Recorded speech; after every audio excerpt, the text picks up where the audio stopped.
اعوذ باللہ من الشیطان الرجیم بسم اللہ الرحمن الرحیم وَإِذْ قُلْنَا لِلْمَلَائِكَةِ اسْجُدُوا لِآدَمَ،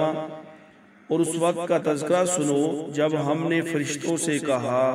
کہ آدم کو سجدہ کرو، فَسَجَدُوا إِلَّا إِبْلِيسَ، چنانچہ سب نے سجدہ کیا سوائے ابلیس کے، ابا، اس نے انکار کیا، وَاسْتَكْبَرَ، اور متکبرانہ رویہ اختیار کیا، وَكَانَ مِنَ الْكَافِرِينَ، اور کافروں میں شامل ہو گیا۔ حضرت آدم علیہ السلام کو سجدہ کرنے کا حکم، یہ حضرت آدم علیہ السلام کی عظمت کا عملی مظاہرہ اور فرشتوں کا امتحان تھا۔ یاد رہے کہ یہ سجدہ عبادت کا نہیں بلکہ تعظیم کا تھا، جو پچھلی شریعتوں میں جائز تھا۔ بعد میں تعظیم کے لیے بھی اللہ تعالیٰ کے سوا کسی اور کو سجدہ کرنے کی سختی سے ممانعت کر دی گئی تاکہ شرک کا کوئی شائبہ بھی پیدا نہ ہو۔ ابا واستکبر، شیطان نے انکار کیا اور متکبرانہ رویہ اختیار کیا۔ اگرچہ براہ راست سجدے کا حکم فرشتوں کو دیا گیا تھا، مگر اس میں تمام جاندار مخلوقات بھی شامل تھی، لہٰذا ابلیس جو جنات میں سے تھا اس پر بھی اس حکم کی تعمیل لازم تھی، لیکن اس نے تکبر کی وجہ سے کہ میں افضل ہوں، مجھے آگ سے پیدا کیا گیا ہے اور آدم کو مٹی سے، میں اسے کیوں سجدہ کروں، اس نے انکار کیا، جس کی وجہ سے اللہ تعالیٰ کی رحمت سے یہ دور ہو گیا۔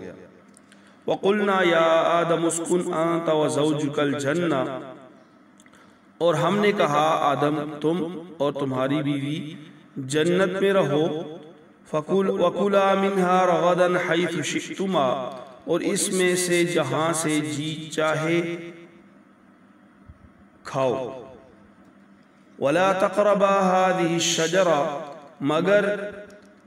اس درخت کے پاس بھی نہ جاؤ، فَتَكُونَا مِنَ الظَّالِمِينَ، ورنہ تم ظالموں میں شمار ہوگے۔ یہ کون سا درخت تھا؟ قرآن پاک میں اس کی کوئی وضاحت نہیں فرمائی گئی اور نہ یہ جاننے کی ضرورت ہے۔ اتنا جان لینا کافی ہے کہ یہ جنت کے درختوں میں سے ایک درخت تھا جس کا پھل کھانے سے حضرت آدم علیہ السلام اور ان کی اہلیہ محترمہ اماں حوا علیہ السلام کو روک دیا گیا تھا۔ بعض روایات میں آتا ہے کہ یہ گندم کا درخت تھا، بعض میں انگور کا ذکر ہے، مگر ان روایات میں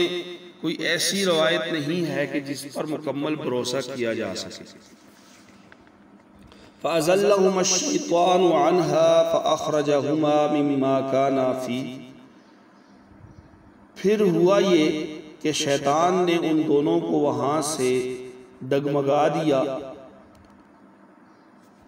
جس میں اس زندگی میں وہ تھے،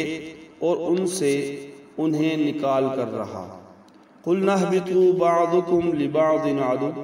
اور ہم نے حضرت آدم علیہ السلام کو ان کی بیوی اور ابلیس سے کہا، اهْبِطُوا بَعْضُكُمْ لِبَعْضٍ عَدُوٌّ، اهْبِطُوا، اب تم سب یہاں سے اتر جاؤ، بَعْضُكُمْ لِبَعْضٍ عَدُوٌّ، تم ایک دوسرے کے دشمن ہوگے، وَلَكُمْ فِي الْأَرْضِ مُسْتَقَرٌّ وَمَتَاعٌ إِلَىٰ حِينٍ، اور تمہارے لیے ایک مدت تک زمین میں ٹھہرنا اور کسی قدر فائدہ اٹھانا طے کر دیا گیا ہے۔ شیطان نے حضرت آدم علیہ السلام اور حضرت اماں حوا علیہ السلام کو یہاں جنت میں بہکا دیا اور بہانہ یہ بنایا کہ یوں تو یہ درخت بڑا مفید ہے کیونکہ اس کے کھانے سے ابدی زندگی حاصل ہو جاتی ہے، لیکن شروع میں آپ کو اس لیے منع کر دیا گیا تھا کہ آپ کی جسمانی کیفیت اس کو برداشت نہیں کر سکتی تھی۔ اب چونکہ آپ جنت کے ماحول کے عادی ہو چکے ہیں اور آپ کے قوا مضبوط ہو چکے ہیں، اس لیے اب وہ ممانعت باقی نہیں رہی۔ پھل کھانے کے نتیجے میں اللہ تعالیٰ نے حضرت آدم علیہ السلام اور ان کی اہلیہ اور شیطان کو، حضرت آدم علیہ السلام اور اماں حوا علیہ السلام کو جنت سے اور شیطان کو آسمانوں سے نیچے زمین پر اترنے کا حکم دے دیا، اور ساتھ ہی یہ بتا دیا گیا کہ انسان اور شیطان کے درمیان یہ دشمنی رہتی دنیا تک قائم رہے گی، اور زمین کا یہ قیام ایک معین مدت تک ہوگا جس میں کچھ دنیاوی فائدے اٹھانے کے بعد سب کو بالآخر اللہ تعالیٰ کے پاس دوبارہ پیش ہونا ہے۔ اور یوں انسان اور شیطان کی دشمنی اور حق و باطل کی کشمکش وہ جاری ہے، جنت سے اس کا سفر شروع ہوا اور قیامت تک جاری رہے گا۔ شیطان کے واقعہ کے اندر دو سبق ہمیں ملتے ہیں۔ ایک سبق یہ ہے کہ اپنے آپ کو بذات خود دوسروں سے بڑا سمجھنا اور اپنی بڑائی کا ہر وقت اظہار کرنا کتنا بڑا گناہ ہے کہ انسان بہت ساری نعمتوں سے محروم ہو جاتا ہے۔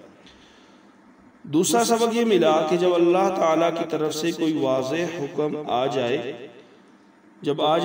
تو بندے کا کام یہ ہے کہ اس حکم کو دل و جان سے بجا لائے، چاہے اس کی حکمت اور فائدہ سمجھ میں آئے یا نہ آئے۔ انسان کا کام یہ ہے کہ وہ مطیع رہے، ہر وقت اللہ تعالیٰ کے حکم کی اطاعت کرتا رہے۔ اسی میں کامیابی ہے، دنیا کی بھی اور آخرت کی بھی۔ وآخر دعوانا ان الحمد للہ رب العالمین۔